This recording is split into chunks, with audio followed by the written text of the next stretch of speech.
দেখুন আমার দরজার সামনে কতটুকু স্নো দেখতে পাচ্ছেন, টু মাছ স্নো। সবই ক্লিন করতে হবে। এই যে দেখুন, আনবিলিভেবল। 1 মাস আগে কিন্তু আরো স্নো পড়ছিল, মাত্র 1 মাস আগের স্নোগুলো মাত্র পরিষ্কার করা হয়েছিল।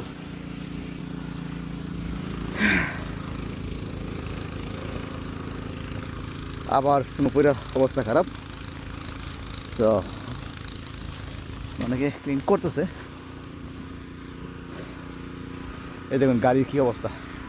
এটা হচ্ছে আমার গাড়ির মধ্যে কতগুলো স্নো পড়ছে দেখুন গাড়ির মধ্যে। এই যে দেখুন চারপাশে গাড়ি ঘোড়ার অবস্থা খুব খারাপ। আমার স্নো ক্লিনিংয়ের যন্ত্রপাতি আনতে হবে। এই যে দেখুন যাচ্ছি স্নো ক্লিনিংয়ের যন্ত্র আনার জন্য। যে দেখে শাবল আছে আমার। এই যে দেখুন কতগুলো, পুরা হাঁটুর ওপরে কিন্তু স্নো, পুরা হাঁটুর। এই দেখুন গাড়ি কি অবস্থা দেখতে পাচ্ছেন। এই যে দেখুন এই হচ্ছে গাড়ি, কতটুকু উঁচা স্নো দেখেন, পুরা পাহাড় জমা হয়েছে। এত স্নো পড়ছে বলার বাইরে, আনবিলিভেবল।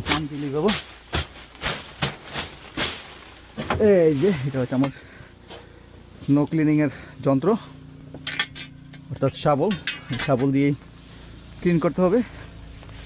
তো প্রথমে আমি আমার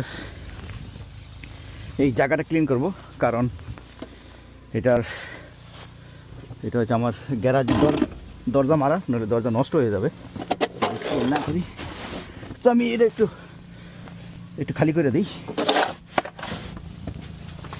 তো আবারও বলি, নিউ ইয়র্ক সিটিতে কিন্তু নিউ ইয়র্ক সিটি মেয়র ঘোষণা করছে যে যারা স্নো ক্লিনিংয়ের জন্য কাজ করতে চায় তারা কিন্তু কাজ করতে পারবে।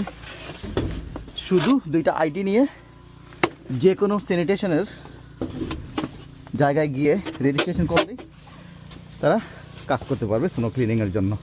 তো যারা কাজ করতে আগ্রহী চলে যেতে পারেন তারা 2টা আইডি নিয়ে যে কোনো স্যানিটেশনের লোকেশানে, তাইলে কিন্তু আপনি কাজ করতে পারবেন। আর পয়সা কিন্তু খারাপ না, $19 পার আওয়ার। তারপর 40 ঘন্টা করার পরে আপনার $28 পার আওয়ার দিবে। So it's really good. যারা কিছু টাকা ইনকাম করতে চান এই স্নোতে,